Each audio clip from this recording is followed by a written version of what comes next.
Hello, everybody, and welcome to Norm, the Cheers podcast. It isn't. It is great to be back once again with my dear friends, Tookie and Dave, as we, every week, discuss the most important thing going on in the world today, old episodes of Cheers. The greatest live-action sitcom ever. Look, there's other stuff happening, but nothing nearly as important as Diane and Andy and people being completely disrespectful of Diane, who almost got killed by this guy. Although they're her dreams. So I don't know. It's almost sadder that it's her dreams because it's how she feels like everyone else would treat her. Right? I took that note. I was like, man, this is an incredibly disturbing episode. Yeah, in a lot of ways. It's like it's more of a bummer episode than I expected until the end, where you're like, oh man, Diane's really sad. Yeah. Like, you don't totally get it until the end where you're like, oh, what a bummer. Wait. But maybe I'm reading too much into this. I don't know. There is stuff going on? I just remembered yesterday was a marathon day. Mm-hmm. Yep. And you were living in Cambridge. So you were close enough that stuff's going on, but you could still like drive if you had to. Yeah. There's life happening? Yeah. Sorry, I'm just now getting caught up, apparently. Yeah. Patriots Day in Boston, it's a good day. It's fun. And I used to live right by the finish line, and it was a little bit of a life pain. But once you got used to the idea of like, all right, I can't schedule anything for that day, it got to be really fun. Like walking around Kenmore Square, there's a great energy. There's a good buzz, especially on a day like yesterday where the weather's kind of nice. It's just a reminder. It's a special day to be a Bostonian. Mm. Yeah, I miss living in the city. I regard this as in-between weather, where I'm oscillating between cozying up to my space heater and wearing a caftan around the house. Both options. Yeah. Or sometimes you do it simultaneously if you're feeling spicy. Both of you own caftans, yeah? Well, I got pretty close during lockdown. I can't, now that I think about it, I can't actually say I know exactly what a caftan is. Oh. It's like a multi-print, like big, like blanket dress almost. Am I wrong on that? Yeah. You got to get a caftan, Dave. All right. I've got the old New England man version, which may be the LL Bean fleece lined robe. Mm. Yeah, it's kind of a cozy muumuu. Okay. Mm-hmm. Mm. Mm-hmm. It's good times. Good energy. Good energy. Oh yeah, that looks nice. Yeah. I'm looking at caftans right now, and I'm on board. See? Yep. Make the investment. I can't imagine you regretting it. I'm going big caftan here. Mm-hmm. You've earned this. 100%. I think we've all earned a caftan. I think all of our viewers have earned a caftan, no? Yeah. Buy yourself a caftan. Next week, full caftan. That is how we will celebrate episode 6. I'm in. But let's start talking about episode 5 of season 4, Diane's Nightmare, aired on Halloween 1985. Dave, tell us about 85 Halloween. Well, why tell you when I can show you? I started looking at some Halloween costumes from 1985, and this was a great year for the Ben Cooper Corporation. Ben Cooper, I'm sure, Tookie, this is probably a little bit before you, because they went bankrupt in 92, but Ben Cooper was the longtime manufacturer of like the vinyl face mask and the plastic kind of jumper costumes. They started in the 40s. They originally were costume designers for New York, and they transitioned to making Halloween costumes and did it until I think 1992 or 4 that the company went bankrupt. But 85 was a pretty good year. So let me show you some photos of yeah. This is exciting. The lowest quality Halloween costumes in history. Oh Lord! So these are early. These are pre-85, but I couldn't not include the Leather Man from the Village People and Easy Reader from the Electric Company. Wow. Pretty spectacular. Ben Cooper was one of the companies that got on the cutting edge of getting rights to popular or notable franchises, and they will make a costume for anything, as evidenced here. This is, I think, from 77. This is the Glowworm. This is an 85. This was a popular toy even up until 2011 when my daughter had one. But much creepier when rendered this way. This is just a Kmart ad. You can see the Ben Cooper costumes up here. We got a GoBot. We've got a Transformer. I believe this is She-Ra and He-Man and a Wuzzle, which I don't recall. What a Kmart ad for Ben Cooper plastic costumes is so time capsule. I mean, this is a thing of beauty. Like you can this is easy to find in Reddit, as noted below. Take a minute and just peruse this if you need to go back to 1985 for a minute. This is a spectacular find. You can't see it in its entirety here, but this is a Chuck Norris mask and costume from 85. It just says like Chuck Norris Karate. There's no franchise it's associated with other than Chuck Norris himself. We've got Lion-O from the Thundercats. Nice. Real quick. I'm sorry, I don't mean to interrupt your flow. No, please. But the Chuck Norris one makes me worry because the thing about the Ben Cooper costumes was they would either be, they were all super low quality. All their money went into licensing. And the jumper, it would either be a real representation of what that character wore or looked like the Optimus Prime with the red truck face, and Mr. T with the chains and the vest.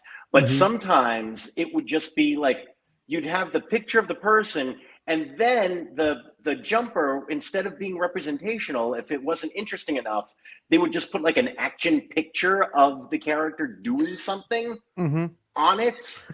No. Which you always wanted to avoid. Yeah. And a lot of times the boxes were sealed, so you had to check and make sure, because those sucked. Everyone wanted the life side, the representational one, not the animated picture one. Those blew. Right. But I see the Chuck Norris one, and I'm immediately afraid that maybe his torso was uninteresting enough, and so it was actually like a picture of him doing something really racist with karate on the chest plate. It was like him in Vietnam, just doing terrible things as part of the Halloween costume. I can report, I don't think I included a photo of it, but the Chuck Norris jumper is actually like a Chuck Norris body wearing like a very colorful karate gi.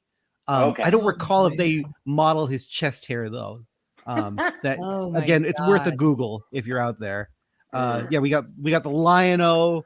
Nice. This was I did not realize this existed. That's a fun one to traipse around the neighborhood in. This is one of the most popular ones of 85 was the Hulk Hogan costume, which also models the entire body. You'll see that shortly. It looks like it's a nightmare. This was some kind of a Care Bear knockoff. I forget what the character was, but it's not a Yogi. It's not a Yogi. It's from some line of something that didn't last.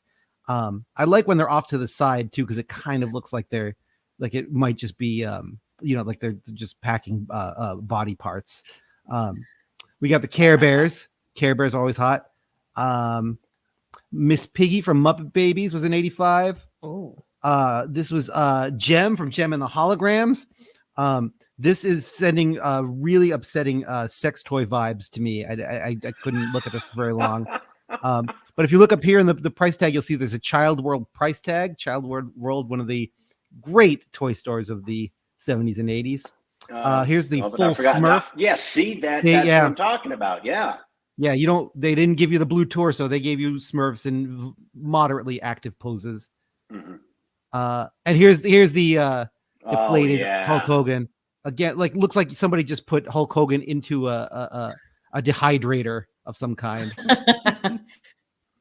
But in terms of the costume you wanted, if you wanted Hulk Hogan, that was perfect for the Ben Cooper.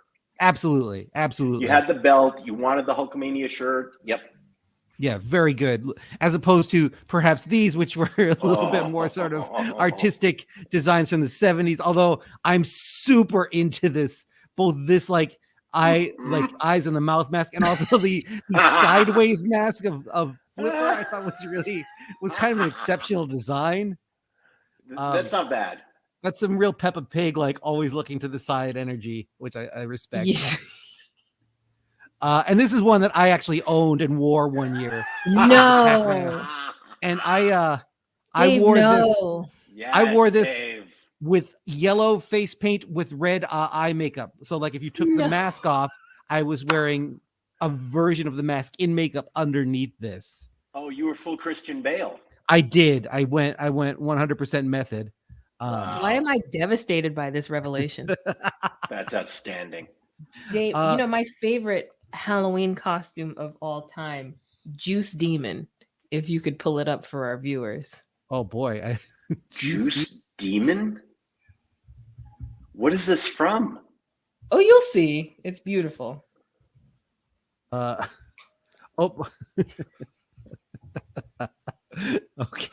All right, it's coming. So many buttons. Share screen. Chrome tab. Juice Demon Google search. Here we go. What? Juice Demon. so Beetlejuice. Okay.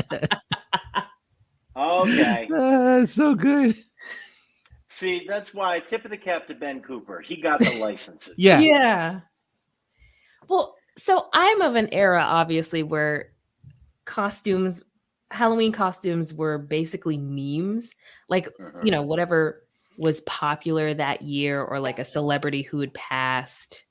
And I think one thing that really stuck out in my mind, because I was for viewers at home who might not be privy to this information, I was documenting the ordeal that I went through watching American Crime Story Impeachment with the guys. And I vaguely remember Monica Lewinsky being a meme of a Halloween costume. Mm-hmm. Oh, yeah. And also, I saw some Monicas out there. Oh, yeah. Yeah. Some more respectful than others. I'm just really thankful I was a zygote at the time, but still, I am really thankful to my parents for having shielded me from the cigar story up until the year 2022. Wow, those are good parents. Yeah.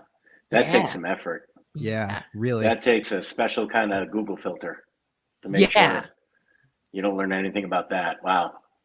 Yeah. Tip of the cap, Kavanaughs. You are redeeming yourselves from the bodyguard story. Thank you. Yeah. Mm-hmm. Oh, man. Oh, what a happy walk through old childhood Halloween memories. A fascinating company that went bankrupt in part because of the Tylenol cyanide scare from 82. Apparently that put a big dent in trick-or-treating for years. Parents weren't sending kids out as much, and Ben Cooper the company lost a ton of revenue in the ensuing years. They kind of bounced back around 85, 86, but couldn't dig themselves out completely. And they never found who did that either, huh? I don't think so. I don't think so, yeah. It's funny because that's like right around the time I remember, and I don't know if it was Tylenol. No, because we still trick-or-treated in my neighborhood when we moved. We had a weird, like when I lived in Pawtucket, we trick-or-treated, but just to like friends' houses. And then we moved to Seekonk when I was 10. We trick-or-treated like all the houses in the neighborhood. My parents felt much safer there. So we hit all the neighborhood. But I was 10, I kind of outgrown the Cooper costumes. Those are really more of the very little kids. So by that, like that era, and that was like 84, I know we also weren't doing the Cooper costume, so that's interesting. Yeah, I wonder if it was because I still remember a lot of trick or treating in like 84, 85. Yeah, I don't remember it. I don't remember not trick or treating those years. Although now that I think about it, like my trick or treating probably was similar to yours. Like probably pretty like I don't think we went to anybody's place that we didn't really know particularly. Which is, again, is also kind of bananas because there was never any like cases of kids getting poisoned from trick or treating. It was this one, the single act of terrorism regarding Tylenol that never affected kids. But yet, like, this is what our parents felt they had to do. You guys, I went to Catholic school. They were so careful with where we trick or treated, and then just sent us off to the danger zone every morning. Yeah. But you guys never got the razors and the apple poison candy? We heard about them. I mean, we definitely heard about them. I did when I was little. You know, I mean, you couldn't have, because it wasn't the kind of thing where you could avoid it online. As much as we talk about like all the disinformation and the propaganda that gets spread online, the thing is, at least with some of this stuff, you can kind of avoid it if you're avoiding certain places. The razor and the apple story, you know, we had 3 networks and every major newscast carried that. If they thought it got attention. So we all heard that shit. So we all genuinely believed that had happened. Razors and the apple. Yeah, and I just remember one, like Halloween, suddenly we were checking the candy in a very different way. Yeah. Yeah. Yep. And I don't think that ever happened, did it? I don't think actually any razors in the apples. I don't believe so. No. No. It was just an urban legend kind of myth. Yeah. Yep. So it goes. Tookie, can you tell us about the cold open, please? I sure can. Okay. So we enter in on the bar. Sam, Woody, and Cliff are hunched over playing a little word game. And Sam says, all right, time's almost up. Woody, no, I'm reading my notes wrong. Sam says, okay, guys, time's almost up. And Woody says, well, how do they expect you to form words with all these letters mixed up like that? And Cliff says, well, that's the point of the game. So Carla interjects and goes, hey, Sam, where's Diane? And he says, well, she's been burning the midnight oil, studying for exams. I'm letting her catch a few winks in the office.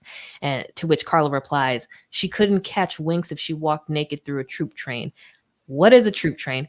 I digress. Fraser goes, gee, I wonder if she's dreaming about me. Fat chance. And he does it in this way that is very Sideshow Bob voice. So back to the game. And Sam says, all right, time's up. What do you got? And Woody goes, well, I got reap, pear, and ear. And Cliff says, sorry, Woody, I got those 2. I got 2 of those. So it cancels out yours. But I've also got flork, flird, and snuff. Sam goes, oh, come on, man. You know there's no such word as flork. And Cliff says, oh, you know, those little flags on the mailboxes? What do you think holds them up? Sam's face is a contender for joke of the week for me here. Because the face he makes was really good. And Woody says, well, gee, Mr. Clavin, you're so smart. I don't even know why I bother playing with you. And Cliff says, well, you know what I say, Woody? You just got to be tenacious. Just like the great horned Muin. And besides, you almost beat me in the last game. And Woody says, yeah, just missed by a cat's plants. Roll credits. A cold open with a tired joke saved by a good delivery. Because this is a joke that is used in multiple sitcoms, word games where people are making up words. But they did it well. Yeah. They did it well. And it was fun, and I enjoyed it. I admired their commitment to not saying the name of the popular word game Boggle. Is that what it's supposed to be? Yeah, I believe that's Boggle. Yeah. Okay. And a troop train is just what it sounds like. It is a train that was bringing troops to where they needed to go. And most often, so troop train, usually it was, they were, as I understood it, they were most of the time trains that took you to training camp. Yeah. Not training camp, but boot camps. Boot camp. There you go. Yeah. So it was like the train that would take you to Biloxi, Mississippi, or to any of the places where they were doing their training.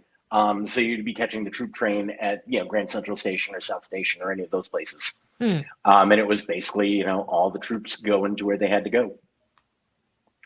And they were young men who typically would be very interested in a naked lady walking down the center of the train. I'm used to seeing unfortunately with war footage, troop planes. So do they even do trains anymore?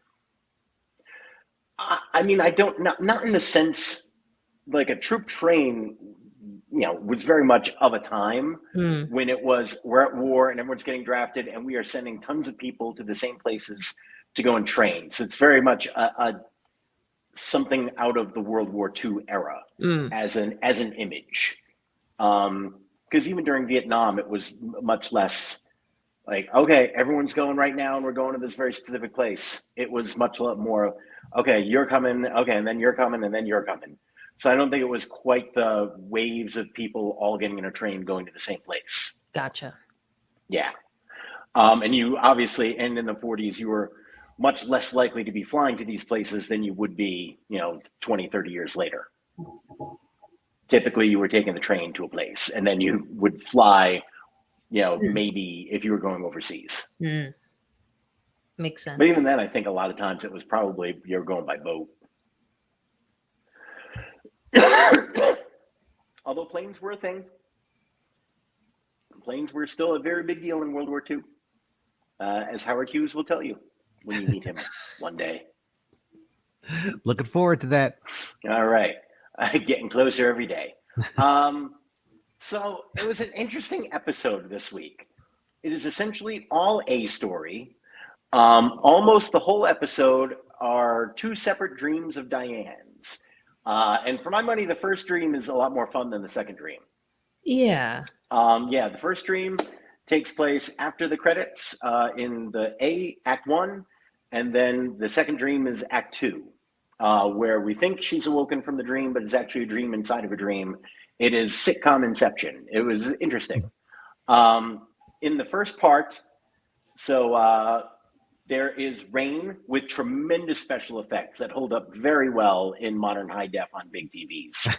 That little hose spraying George Wendt is not at all obvious as he's coming in the door. I was like, whoo, was that obvious back in the day? And I suspect it was not. We are there. Everything's busy. We find out that Cheers has a wine cellar that no one knew about. Because for the first time, someone's ordered a bottle of House Red. So Woody goes down, and supposedly, some workers on Diane's day off. She had no idea about it. Some workers on Diane's day off found a secret wine cellar down in the basement. Woody goes down, doesn't come back up. Carla goes after him, doesn't come back up. Cliff goes down. Cliff is a real asshole in this episode, by the way.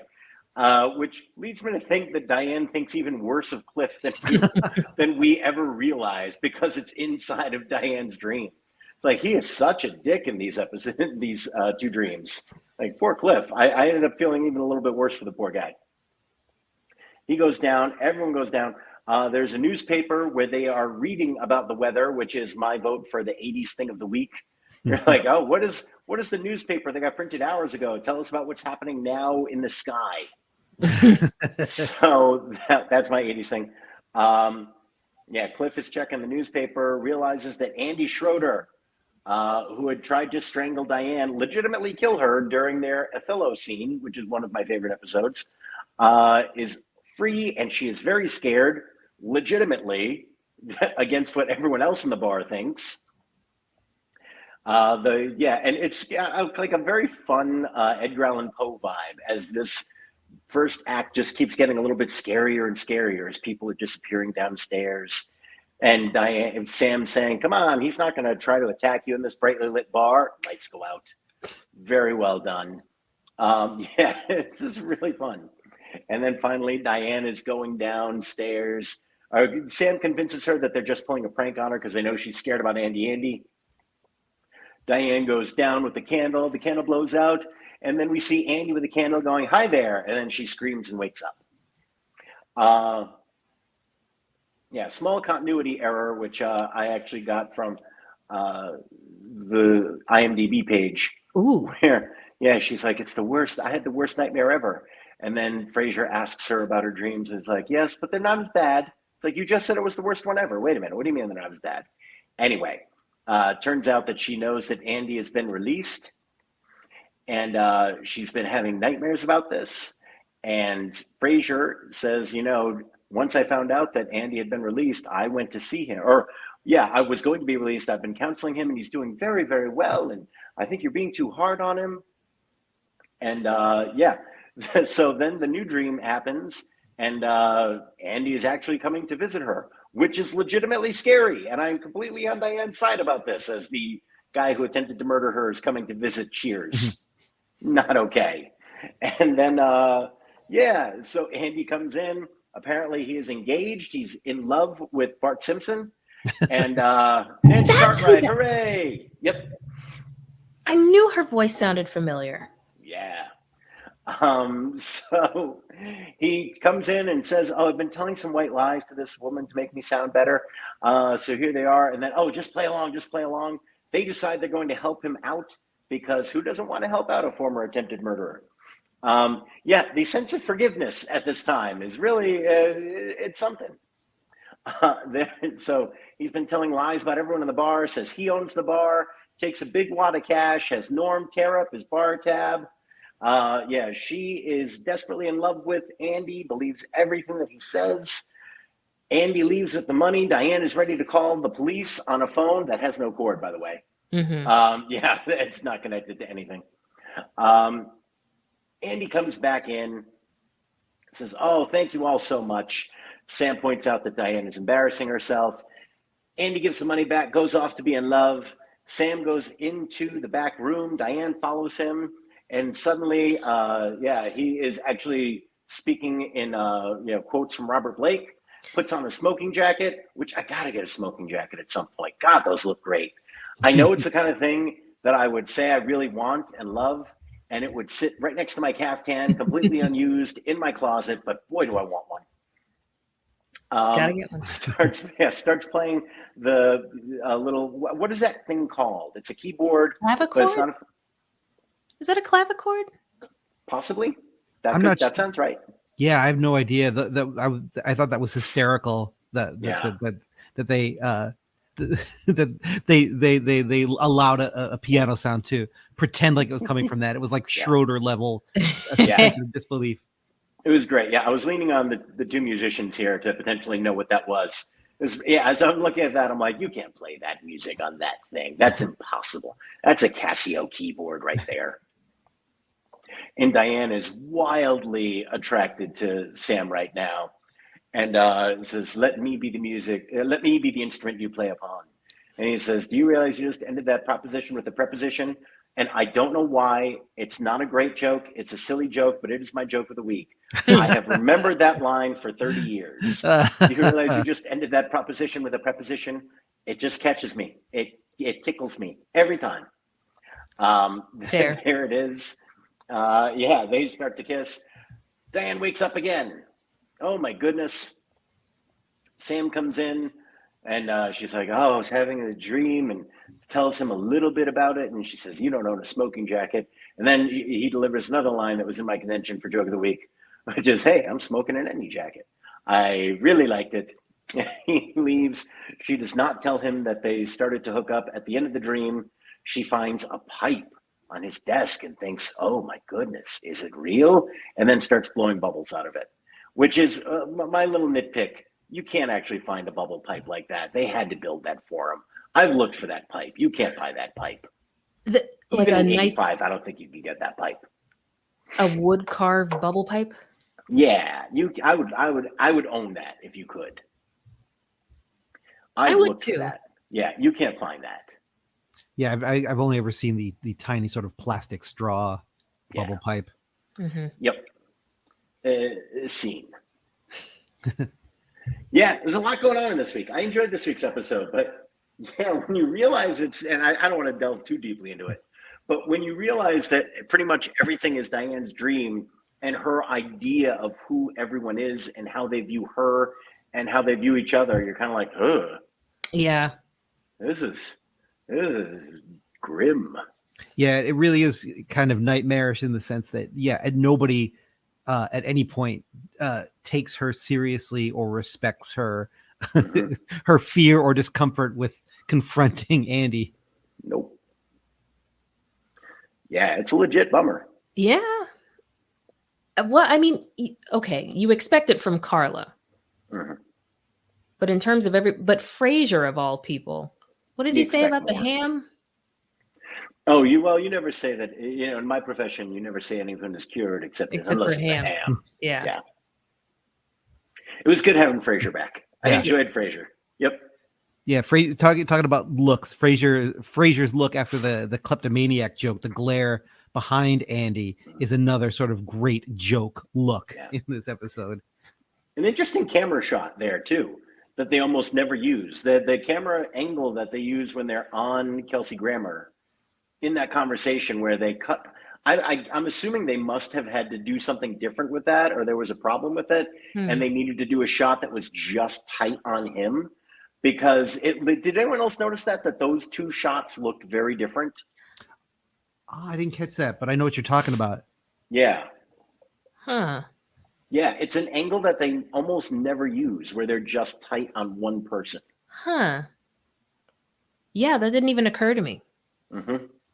Yeah, if you go back and look, it stands out, I think. There was some interesting... they don't usually do this shot.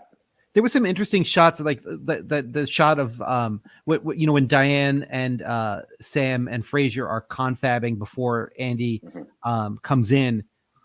They shoot them like across the bar, but from the other side, so you get they're kind of far in depth. It seemed like they were maybe having a little bit of fun, like kind of playing with traditional shots, maybe from the sense that like we're trying to make things feel a little bit more askew since we're inside Diane's head. Did James Barrow direct this episode? Oh, this one was directed by James Burrows. Yeah. Yeah, maybe that was it. Maybe because you're right. That is a shot that they don't really use. That's an area that people don't hang out in a ton, at least main characters. And yeah, maybe it was like, all right, we're just trying to make this seem off kilter to everybody and feel different and weird. Cinematic choices. Yep. Yeah, I mean, oh, go ahead, Dave. Oh no, I was gonna say I have a friend, my friend Brian, posited recently that he thinks seasons 1 through 5 could all be classified as Diane nightmares, and seasons 6 through 11 are Sam nightmares. Ooh, interesting. Ooh, that's like I can get behind this theory. So if you can also hash this out with him. Brian Monahan, he's a wonderful actor in LA and a decent human being, and would love to hear your points of view. You can find him on the social medias out there. Nice. I don't disagree. I'm on board. I'm on board. Man, all 11 years, just someone's nightmare brings me to a dark place. Yeah, it's the place where everybody knows your name. Yep. It was nice to have Andy back. I feel like he didn't get as much fun stuff to do this time, but it was nice to have Andy back. Yeah. One of Diane's reactions to him, I think, was runner-up for Joke of the Week for me, where she calls him a homicidal cherub. Yeah. Oh, did Tookie freeze? Oh, she's back. Okay, you're back. Yeah, a homicidal cherub was a great description of him. Yeah, and I like that a lot. It was I like that. I like him a lot. I like that character. I like that actor. I was bummed. Like I felt like the previous 2 episodes, they found a really good way to use him and kind of walk the line between his sort of like cutesy kind of like down home, like friendly kind of vibe, and the fact that he's actually like a kind of a dangerous individual. This one, again, I think because like we're seeing him through Diane's eyes, like he's just much more sort of menacing throughout. Like he doesn't have that veneer of that cherubic veneer that like that kind of carries him through the first 2 appearances. Yeah, because people believe in him because he looks innocent enough. He looks harmless enough. I think that's part of that actor's charm. Mm-hmm. Yeah. Also, don't mind me. I have I have been also having fever dreams lately because it's allergy season. Oh, I'm sorry. It's okay. Oh, I have so much Flonase in my body right now. It's not even funny. We're all just trying to get through this stretch. It's April. Yeah. You know, we push through. You know why we have? Oh, this is going to sound really extreme. You know why we have allergies? Why? Botanical sexism. Really? It's a thing. It's a thing. Because female trees, when they bloom and are ready to be pollinated, they emit odors. They stank. Mm-hmm. And a whole bunch of male city planners were like, all right, well, we'll just plant all male trees. And as the years went by, they just keep pollinating with no female trees to receive said pollen. Yeah. Ugh.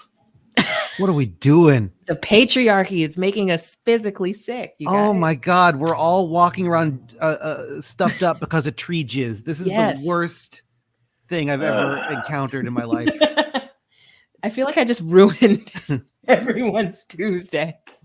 It's like a bunch of male trees in boot camp. They all took the troop train and they're stuck with each other and going, all right, well, no lady trees. You want some of my pollen? Oh no. Too real, Mike. Too real. I'm sorry. I'm not judging the trees. You do what you got to do. All right, Dave, do you have a joke of the week? I do. I'm going to go with I think it's the fact that trees are covering me with their effluvia. But my joke of the week from Cheers, I'm going to go with Norm's entry line when Sam sees him, drying off in the doorway and says, "Still pouring, Norm?" And Norm says, "That's fun. I was about to ask you the same thing." Perfect. That was my joke of the week too. So I'm going to go with homicidal cherub. Nice. Not a ton of jokes this week, and maybe that again, like having fun, kind of leaning into the horror movie vibe, especially in Act One. Mm-hmm.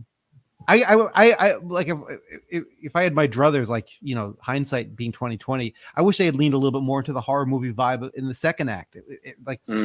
Those jokes didn't land especially well. Like I don't know, it all seemed kind of like strained, and I thought the scariness of Act One and that seemed to be genuinely fun, like the way they were all disappearing into the basement and using tropes like that. I thought was a really cool. I don't know. I enjoyed that more than the second act. Yeah, it was fun. Stronger Act One. Dave, what was your 80s thing of the week? This was a very 80s week. I thought, like at least very 80s looking week. I don't know. Geez. There's so many things you could pick from.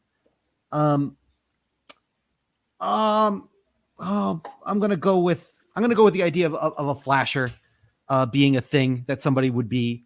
I feel like we don't see a lot of flashers now, kind of post 89. Now they're all just like doing the inappropriate texts. Yeah, that it's morphed online as so many things have. Yeah, an analog flasher is my 80s moment. Almost makes you respect the old flashers in a way. Yeah, they had to go out. They had to procure a trench coat. You had to deal with the weather. Mm-hmm. You had to escape. Like you needed cardio to be a flasher back in the day. Absolutely. Yeah. Mm-hmm. Yeah, you don't. Yeah, you don't need an escape plan necessarily when it's based solely on the DMs. Mm-hmm. Yeah, just block your number. Yeah. Huh. There you go. Took your 80s moments of the week. Did you not give yours, Mike? I did. Weather in the newspapers. That's right. Weather in the newspapers. Okay. The phone being dead was a big one for me. Yeah, that's great. Phone dead. Very 80s. That long candlestick Diane was holding. Oh, that felt like a 40s moment. Yeah, not necessarily 80s, but definitely not something that you'll see today. Mm-hmm. And Mustache Man is back in the bar. Boy, was he ever. Yeah, he got a close-up this week. It's like they suddenly realized they've been sitting on a diamond. Yeah. Mustache Man was back with that John Oates push broom. Oh man, so good. Yeah. Hanging out by the phone. And bar chits. I think Norm called them bar chits. Because we're used to hearing like, oh, put it on my tab, it's my tab, whatever. But specifically the term bar chits. I don't know if it's 80s per se, but it's definitely not something that you hear, nor do you see physical tabs for a bar bill. There you go. How white was this week?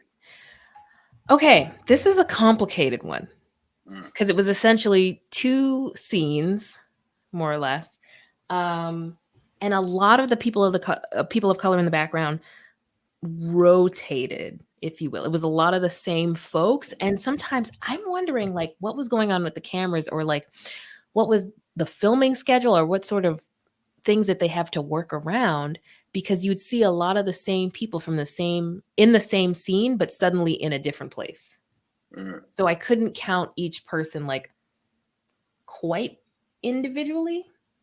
So I reached a certain base number and then just sort of added from there if I noticed anyone new.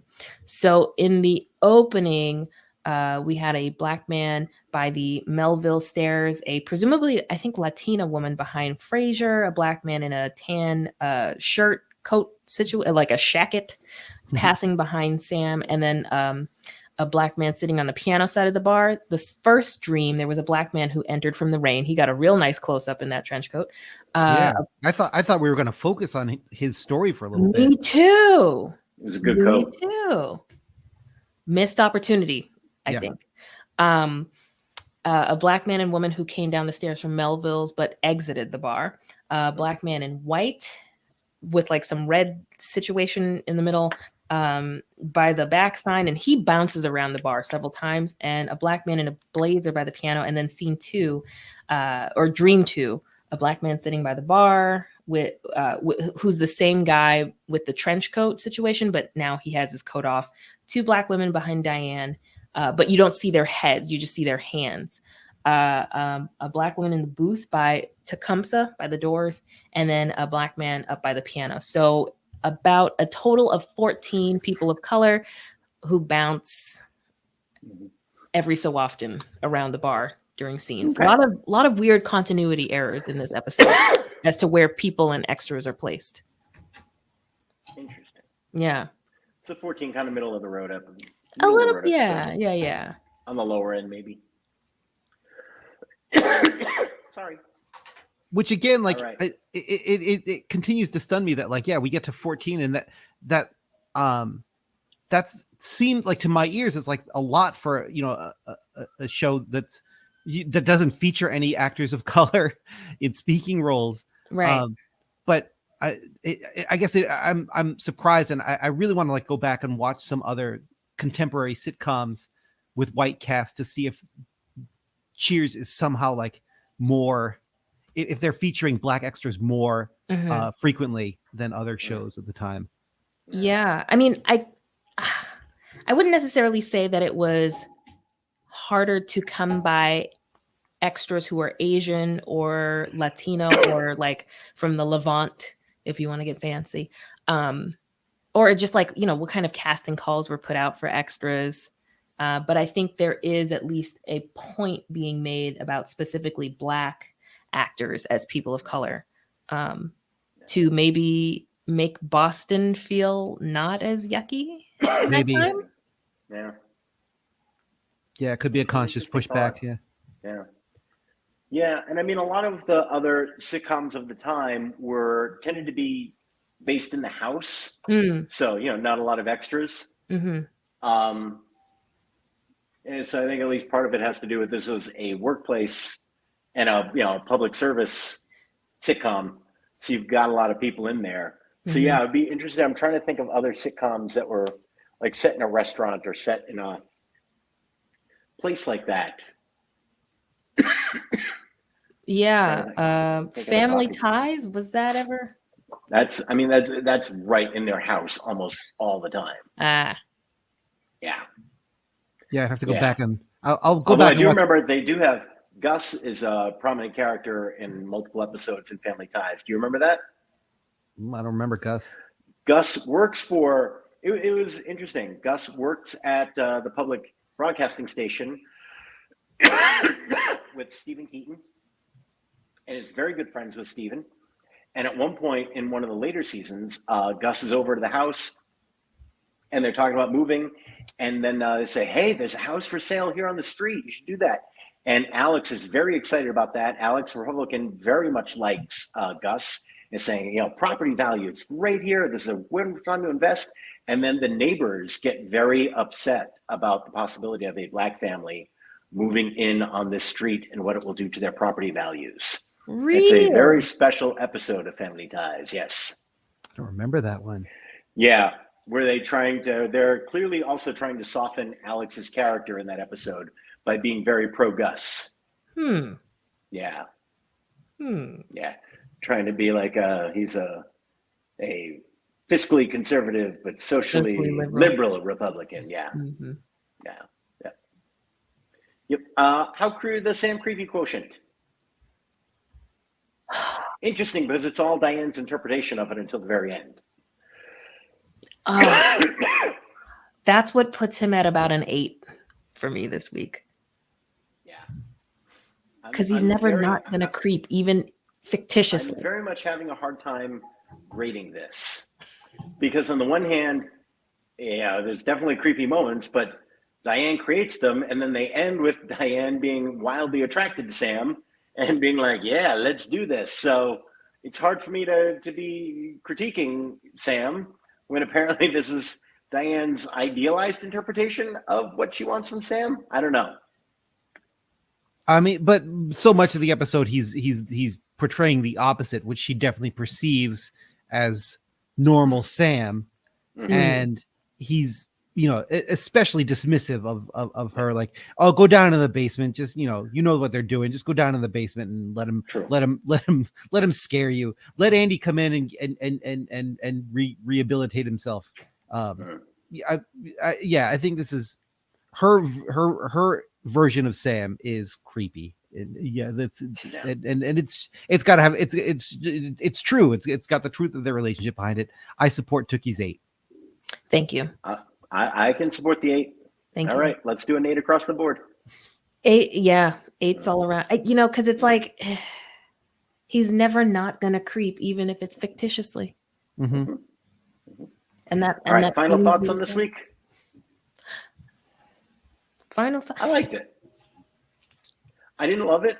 I thought for what it needed to be, it was good. They wanted to clearly do a vibe for Halloween. I like that Shelley Long got stuff to do. It's definitely a dark interpretation of it, but I thought what they did was very interesting. Obviously, knowing the comedic genius of Nancy Cartwright, you got to feel like, boy, you brought Babe Ruth in and you didn't even let him hit. But so I thought that after a little while. But other than that, I really liked it. I thought it moved things forward. I thought you saw how Frasier was fitting in with this group. I wish the supporting characters had a little bit more to do, but overall, I thought it was a fun little episode that moved things along. Yeah, I don't know if it moved I guess I've got to look at it in terms of the grand scheme, the entire season, because I'm like, I don't know how much of this overall story it moved forward in my mind. I think it moved it forward because it very clearly states that in Diane's heart, she still wants Sam. She's trying to, change him in some ways, and she's trying to, she sees him in his negatives in a lot of ways. But as we're also seeing very clearly into Diane's mind, and this is what she wants, and this is clearly going to happen again at some point, and we just don't know completely how. We understand where Frasier is coming from in a completely different way. He is, for the first time, really kind of fulfilling who he's going to be in this bar world, which is, I'm going to be the free psychiatrist, and I'm willing to trade off these skills for your friendship or the closest facsimile thereof. So I think in those senses, things moved forward. That's fair. That's fair to say. I guess I don't know. I was looking at it as sort of its own encapsulated little episode because they were based on Diane's dreams. Mm-hmm. Mm-hmm. So I'm looking at them bubble wise, if that makes sense. Yep. Yeah. Good point. I guess that's fair. It's kind of cool for a show that's spent 4 years talking about the internal psychological life of one of these characters, and often using it as like fodder to make fun of her, to actually like honor it in a sense by giving it like a full 22-minute vivification. Like we were actually kind of living inside Diane's mind for a little bit and experiencing the world as she sees it, and we and experiencing it, knowing her weaknesses and vulnerabilities as a character. So that, like, it's not an episode I want to come back to a lot. I don't think there's a lot of great jokes in it by any stretch. Yeah. But it's not one I would revisit. But it's interesting, and I feel like they, as opposed to trying to do something different just for the sake of doing something different, they do it with a sense of like, here's a side of Diane like we can explore in a slightly different way using genre, which is kind of cool. Yeah. What I do wonder is how Coach would have been in this episode had he been around to film it. What would they have done with this character in a Diane dream? Yeah, that would have been interesting. Just a thought. Yeah, what role would he have played? That's a really good thought. Yeah. Is he the one sticking up for her in her dreams? Right. Yeah. Absolutely. Yeah. Right. Yeah. Because she doesn't have that in Woody yet. In any way, she doesn't know him well. Which is why, and it's interesting that Carla and Woody are very minimalized in this episode because of the lack of relationship with Diane. Yep. Yeah, has he even called her Miss Chambers yet? I don't think he's even like referred to her by name yet. No, Miss Chambers. I thought he had. I can't. Maybe I'm. Oh, because they went out on the date in the second episode. That's right. Yeah. Sticky big fat nose wherever you like, Miss Chambers. That's right. Yep. Yeah, like in that second episode. Yeah. So that's occurred. Yep. All right. Season 4, episode 5. We're putting you to bed. Don't have any bad dreams. And we shall return next week with season 4, episode 6. I remembered what it was and now I'm forgetting. It's fine. We'll talk about it next week. Do we have anything to plug this week, kids? I'll be in New Hampshire on Friday for Earth Day. Nice. Doing space jokes. It's a thing. Okay. That's pretty cool. Dave, anything to plug? Saturday, I will be playing an album release party here in Providence, Rhode Island at the Parlor at 6 p.m. If you are interested, it's free. Come on down. Nice. We're getting a cut of the bar, so drink responsibly, but copiously. Beautiful. I like that in Rhode Island. It's one of the last places where they still use the word parlor.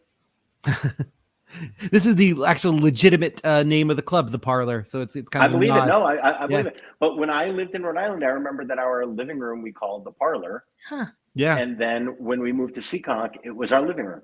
We never used the word parlor again. Yeah, parlor is a very kind of specific reference. Yeah, I like that word. We don't use it. I like parlor a lot. Yeah, we need to use it more. It's got a lot more character than family room.